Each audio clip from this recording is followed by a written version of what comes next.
చంద్రబాబు ప్రభుత్వం పరిగెడుతున్న చప్పుళ్లే గాని ఇంకా స్టార్ట్ లైన్ కూడా దాటలేదు. చంద్రబాబు ప్రభుత్వానికి ఇప్పటికే 8 నెలల వయసు వచ్చింది.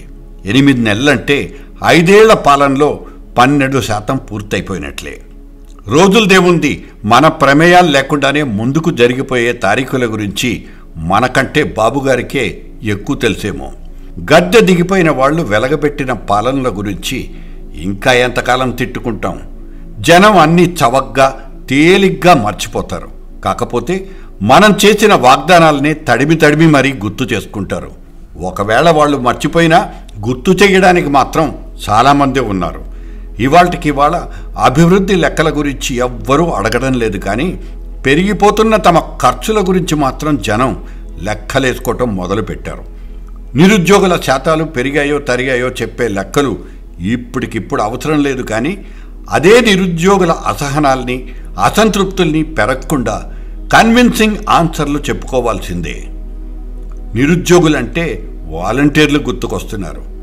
అవును, ఇంతకీ ఏమయ్యారా వాలంటీర్లంతా? నిజానికి ఆ వాలంటీర్ల వల్ల వైసీపీకి ఎలక్షన్లలో ఓట్లేమీ ఒరగలేదన్నది తేలిపోయింది. అయితే ఎన్నికల ముందు ఇదే వాలంటీర్ల గురించి బాబు భయపడిపోయి ఇచ్చిన అభయాలు, చేసిన హామీలు ఎలక్షన్ రిజల్ట్స్ రాగానే పూర్తిగా గాలి కొదిలేశారు. ఇప్పుడు వాళ్ళ జీతం పెరగడం మాట టుంచి అసలు జీతాలే ఇవ్వటం లేదు. ఆ మాటకొస్తే అసలు వాలంటీర్ల ఉద్యోగాలకే ఎదురు పెట్టేశారు. అంతా doubt.com. మిగతా వరాలు, హామీలు, ప్రామిస్సుల విషయానికి వద్దాం. 6 గ్యారంటీల్లో ఆడోళ్లను ఫ్రీగా ఎక్కించుకుని ఊళ్ళు తిప్పుతామన్న ఫ్రీ బస్సు ఇంకా దారిలోనే ఉంది. ఉగాది కల్లా వచ్చేస్తుందంటున్నారు. మహిళల ఉచిత బస్సు ప్రయాణానికి అంచనా వ్యయం 1200 కోట్ల రూపాయలకు పైనే. తెలంగాణలో ఇదే స్కీమ్ కోసం ప్రతి సంవత్సరం సుమారు 2500 కోట్లు ఖర్చవుతున్నట్లు ట్రాన్స్పోర్ట్ డిపార్ట్మెంట్ లెక్కలు చెప్తున్నాయి.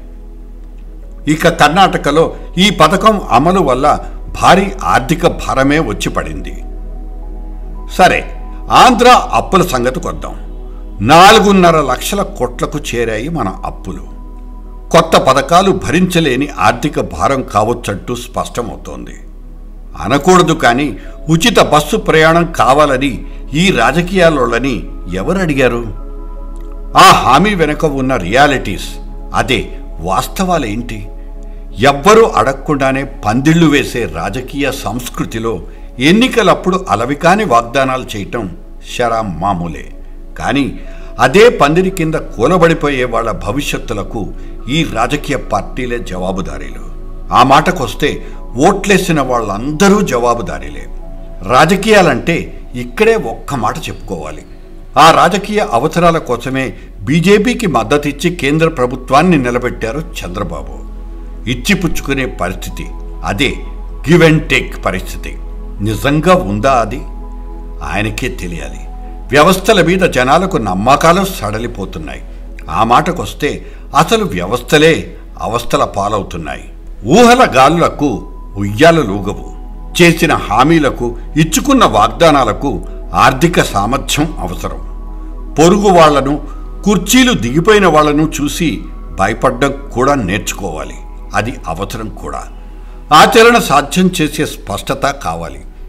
చంద్రబాబుకు అటువంటి క్లారిటీ ఉందనే అనుకుంటున్నాం. దశాబ్దాలుగా పోలవరాన్ని ఒక తీరని శాపంగా మార్చేశారు రాజకీయ నాయకులు. పదే దాని పద్దులు, శుద్ధులు, ప్రయోజనాలు, ఉపయోగాలు వల్లించినంత మాత్రాన ప్రజలకి ఒరిగేది ఏమీ లేదు. కార్యాచరణ తప్ప ఇక్కడ మరో గత్యంతరం లేదు. ఢిల్లీలో అన్నీ అయిపోయాయనే అనిపిస్తుంది, కానీ అమరావతికి వస్తేనే చుక్కలు కనిపిస్తున్నాయి. మీరొస్తే ఆ ఢిల్లీ బీరువాల్లో దుమ్ముపడ్డ ఫైళ్లన్నింటికీ రెక్కలొస్తాయని ఆశించాం, ఇంకా ఆకాంక్షిస్తున్నాం కూడా.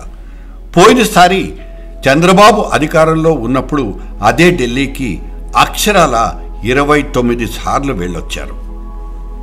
అదే మోదీని కలిసొచ్చారు, కలవడానికి చాలాసార్లు ప్రయత్నించి భంగపడ్డారు కూడా. ఈసారి అదే ఢిల్లీ చంద్రబాబు దగ్గరకొచ్చి వంగి మరీ నిలబడింది. అయినా సరే ఆయన ఇంకా సాగిలబడ్డమేంటి? మతలబు మాత్రం మాకు అర్థం కాదు.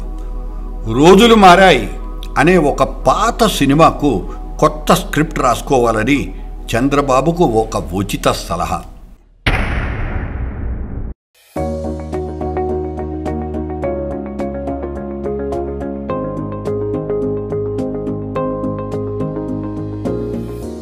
జర్నలిస్ట్ డైరీ ఛానల్ని సబ్స్క్రైబ్ చేయండి.